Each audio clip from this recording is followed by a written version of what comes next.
Hola, vamos a continuar con nuestra introducción a la hidromecánica y en particular con una súper breve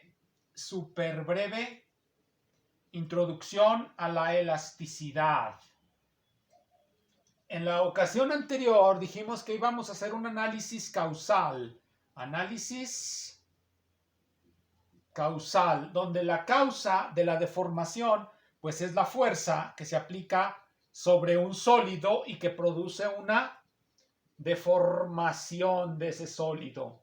En la ocasión pasada ya vimos cómo se va a caracterizar la fuerza. La fuerza se va a caracterizar con lo que llamábamos la carga normal, que se define con ayuda de un campo de fuerzas normal sobre un área, y lo que también definíamos como la carga tangencial, que se define como la acción de la fuerza tangencial sobre un área. Queda entonces cómo se va a caracterizar la deformación. La deformación de un cuerpo pues va a ocasionar, aquí lo voy a poner, la deformación ocasiona variación de longitud, área y volumen.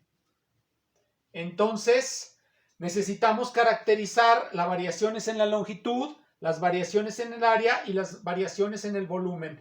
Para caracterizar las variaciones en la longitud, introducimos por cada dirección, aquí nada más lo voy a poner por una, pero se introduce por cada dirección una cosa que vamos a llamar deformación unitaria. Deformación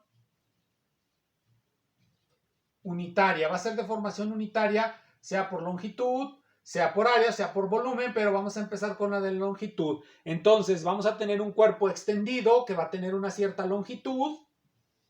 La longitud va a ser la longitud L, la longitud original, la longitud L0, perdón, la longitud original, y que va a tener una longitud ya cuando actuó la fuerza en estado de tensión, que va a ser la longitud L. Entonces vamos a calcular este cociente, longitud final menos longitud inicial entre longitud inicial. ¿Por qué lo escribimos de esta manera? Le voy a poner un delta L para abreviar. Entonces lo escribimos de esa manera. Vamos a decir que cualquier variación, esta delta L significa variación y es L menos L0. Cualquier variación va a ser igual simplemente a epsilon por L0. ¿Cómo interpretamos epsilon? Ponemos algunos ejemplos muy sencillos. Imaginemos que la longitud inicial es de 100 metros y la longitud final es de 150 metros. ¿Cuánto vale epsilon? Bueno, pues 150 menos 100 es 50. Entre 100, ¿cuánto nos da? Nos da un medio. Es decir, cuando se estiró exactamente la mitad, nos da un medio. Si se estirara 100, es decir, si fuera 200 el estiramiento, este valdría 1. Por eso se llama deformación unitaria. Nos dice cuánto con relación a la longitud original se movió. En este caso, se movió la mitad, o sea, de 100, 150, ¿verdad? Entonces, esa es la deformación unitaria por área, digo, por longitud. Ahora, cuando lo hacemos por área, pues también podemos introducirla por área, la deformación por área. Entonces le ponemos simplemente epsilon por área, a este no le ponemos nada y es la de longitud, y es el área final menos el área inicial entre el área inicial.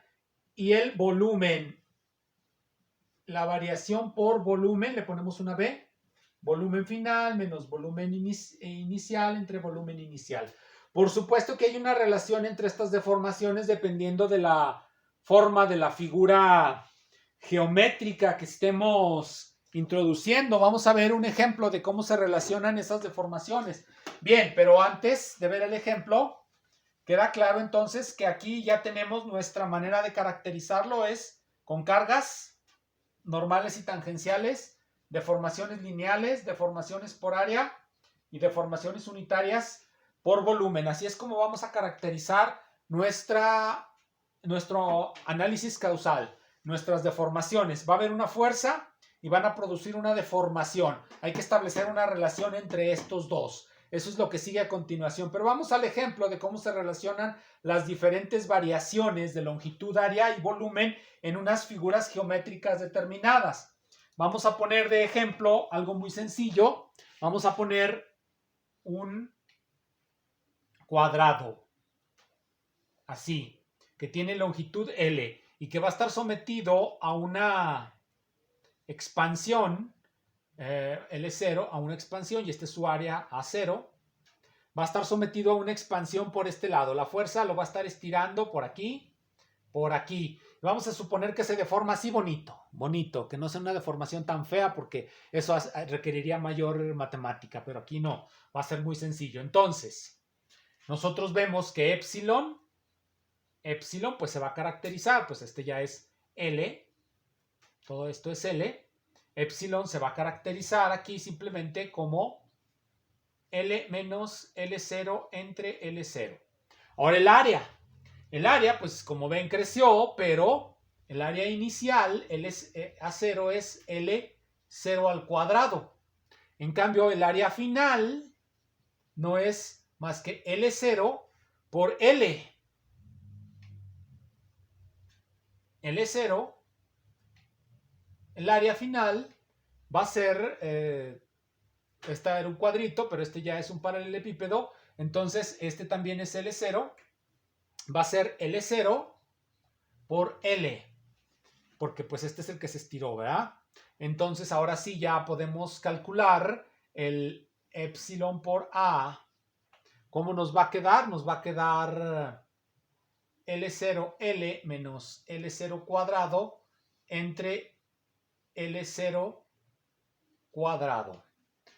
Hacemos los cálculos que aquí se nos indican. Se factoriza un L0 y va a quedar abajo un L0 y arriba nos queda L menos L0 entre L0. Como se puede observar, en este caso hay una reducción muy sencilla a nuestro ejemplo anterior. En este caso fue muy simple y la relación quedó bastante sencilla, ¿no? No hay mucho problema en este ejemplo. Ahora sí vamos a lo que se denomina ya la relación que hay entre uno y otro, entre la deformación y la fuerza. El primer parámetro que vamos a introducir es lo que se denomina módulo de Young. Así, módulo de Young. ¿Cómo lo vamos a introducir el módulo de Young? Bueno, pues vamos a decir que la fuerza normal es proporcional a la deformación. Así, a la deformación lineal, en este caso. También se puede introducir otro que le llamamos B, módulo de compresión. Módulo de compresión. Pero en este caso el módulo de compresión también es con la fuerza normal, pero es aquí B, pero es epsilon B, con el volumen. Entonces ya tenemos módulo de Young y módulo de compresión. Hay algunas precisiones que hacer con respecto a estas cantidades. Parecen muy sencillas, pero hay que tener en cuenta lo siguiente. Estamos suponiendo, si suponemos el régimen lineal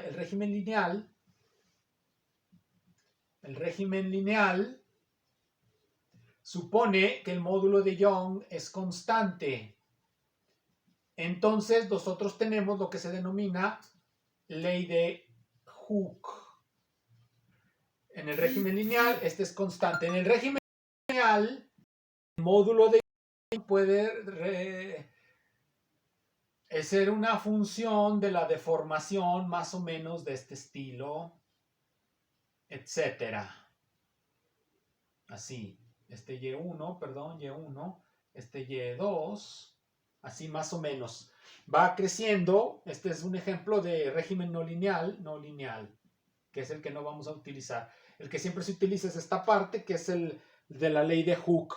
Cuando utilizamos la ley de Hooke, esto, recordemos, se puede escribir de esta manera, entre A y este de acá va a ser delta L entre L0 multiplicado por el módulo de Young. Entonces uno despeja la fuerza, el módulo de la fuerza, y nos va a quedar como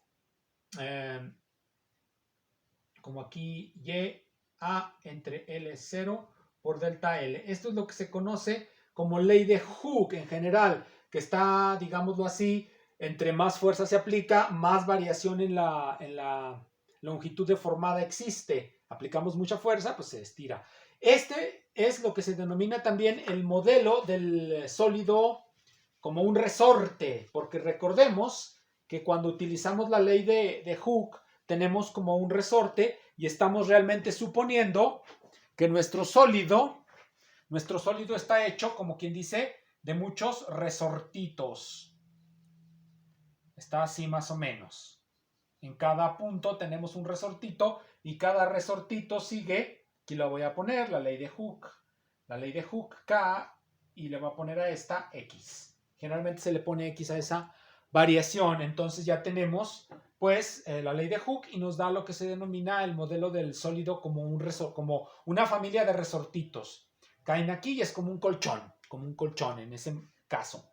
Bien, pero esto no es lo que nos interesa. Vamos a pasar ahora sí directamente a la hidrostática.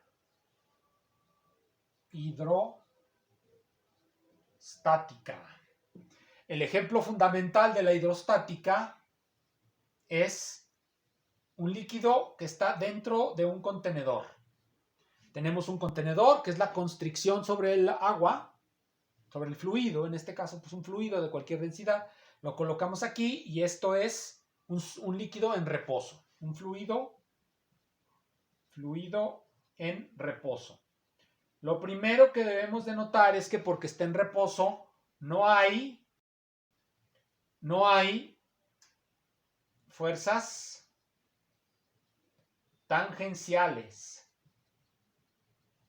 No hay fuerzas tangenciales. Fluido en reposo, no hay fuerzas tangenciales. ¿Cuáles son las fuerzas tangenciales? Vamos a imaginarnos el fluido como compuesto de un número infinito de pequeños planos, una familia de planos, una congruencia de planos, así se denomina. Vamos a suponer que el fluido lo podemos representar como una congruencia de planos que están separados muy, muy poquito, una diferencia infinitesimal.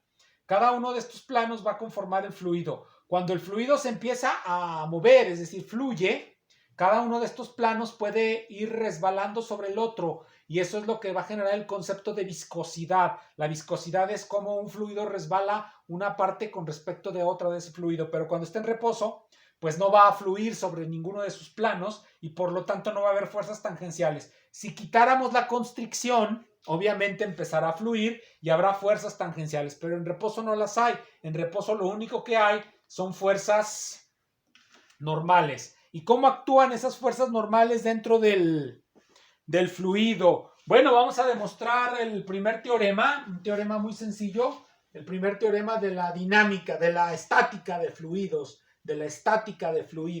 Vamos a suponer que colocamos dentro del fluido un objeto de cualquier forma. Generalmente ponen formas geométricas regulares, podrían poner un cubo o un prisma o lo que sea, pero no hay problema si ponemos una figura de cualquier forma. Y vamos a suponer que está actuando una fuerza de este estilo, así. Por supuesto está actuando sobre un área, vamos a engrandecer el área, esta área está chiquitita aquí, pequeñita, pero yo la pongo grande para que se vea. La fuerza va aquí, aquí está el área. Obviamente no hay desplazamiento sobre las partes tangenciales del fluido, no hay movimiento en esta dirección. Todo el movimiento que puede haber es así. Entonces vamos a descomponer, por supuesto, esta en una fuerza que va a actuar aquí y otra fuerza que va a actuar acá, fuerza Y.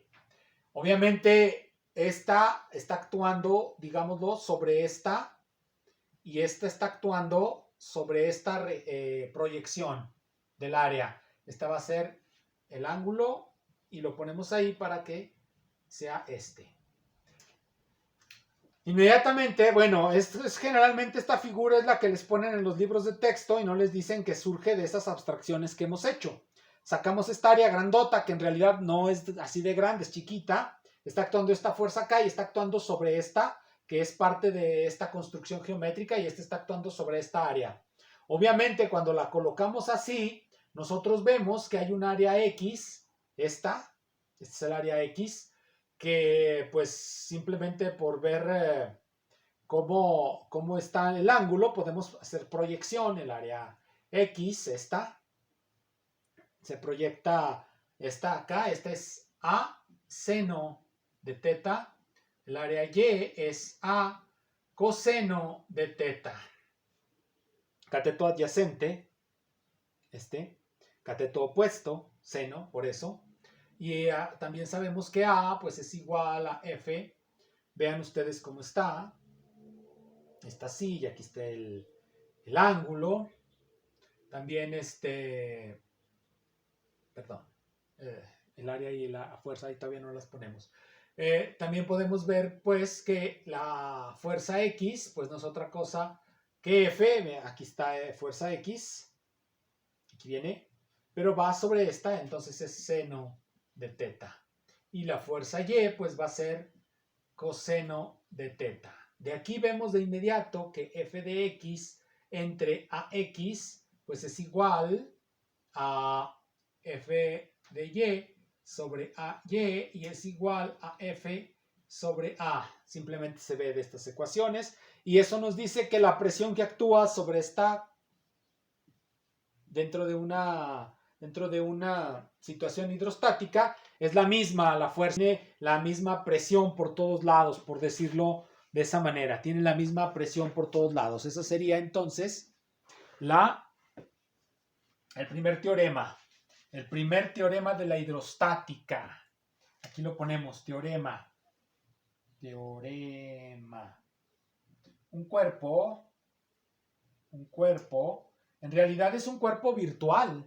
Un cuerpo virtual, porque estamos despreciando la masa del cuerpo. Eso lo vamos a considerar a continuación. Pero en un cuerpo virtual que no tiene masa, simplemente queremos saber cómo está distribuida la presión dentro. Colocamos un cuerpo virtual como ese, nos lo imaginamos así, bien bonito, que no tiene masa, etcétera, que no tiene, bueno, que no es nada, pues es nada más una manera de analizar cómo está dentro la presión de un cuerpo, de un fluido en reposo. Un cuerpo virtual sumergido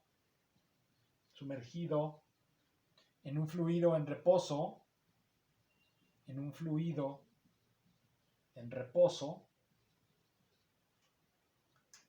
en cada cara infinitesimal experimenta la misma presión o fuerza por unidad de área es la presión. ¿Qué es eso de las caras virtuales? Tienen el cuerpo, un pequeño área aquí, otra pequeña área aquí. Todas esas son las pequeñas caras que va teniendo el cuerpo, y ese es el primer teorema de la hidrostática. Ahí lo tenemos. Como ya hemos visto, ya lo voy a borrar, como ya introdujimos un concepto básico en otra ocasión, ahora vamos a analizar un cuerpo que sí tenga tamaño dentro del fluido. Un cuerpo más o menos que sí tenga masa dentro del fluido. Vamos a poner un cuerpo aquí y vamos a hacer el análisis de la presión que siente. Aquí vamos a una fuerza aquí, obviamente tiene otra fuerza acá, y obviamente va a sentir sobre esta área, y aquí tenemos otra área, y aquí hay una pequeña diferencia. Entonces aquí va a sentir una presión, y aquí va a sentir una presión aumentada por una pequeña variación. Hemos puesto aquí que estas son variaciones, una pequeña variación de la presión. Entonces, cuando hacemos el análisis de las fuerzas, pues son fuerzas. Vamos a esta presión le vamos a restar esta. ¿Por qué? Porque esta viene, perdón, a esta le vamos a restar esta, porque esta viene porque estaba hacia arriba y estaba hacia abajo. Vamos a P más delta P menos P, ¿a qué va a ser igual? Bueno, esta de aquí y esta de aquí son iguales a algo en particular. Ya recordarán la fórmula de la presión. La presión es fuerza por unidad de área. En este caso, la fuerza es, recordémoslo, densidad por volumen por G. Así más o menos nos queda la fuerza. Entonces simplemente hay que sustituir en todas estas instancias. Aquí ya no va a ser necesario sustituir demasiado porque esto nos queda simplemente delta P. Es simplemente la variación en la presión. La variación en la presión pues va a ser igual a fuerza, una fuerza pequeñita, un volumen pequeñito, un volumen chiquitito de estos, va a ser rho G área, pero ese volumen pequeñito es área por la pequeñita distancia que hay entre eso. Entonces nos va a quedar simplemente como rho G delta H. Y entonces tenemos la primera ecuación de la dinámica, de la hidrostática, perdón, de los fluidos. La primera ecuación que obtenemos, aquí está, muy sencilla. Esa notación que les acabo de poner, ahorita se las explico. Nos queda así, la variación de la presión, ya dijimos que significa variación, va a ser igual a la densidad, que pues no varía, es la misma densidad a lo largo de todo el fluido, la G, que es la constante gravitatoria, por esto de aquí. La diferencia que hay entre los planos, entre los que emparedamos a nuestro objeto. Esta va a ser la ecuación. Delta P no es otra cosa que P menos P0, la presión final menos la presión inicial, va a ser igual a rho GH, la distancia final menos la distancia inicial. Esa es la profundidad, como ustedes pueden ver, delta H. Nosotros calculamos la profundidad de pues obviamente esta es la diferencia entre las profundidades. Aquí. Así nos queda entonces nuestra primera ecuación de la hidrostática. Continuaremos con esto en la siguiente. Gracias.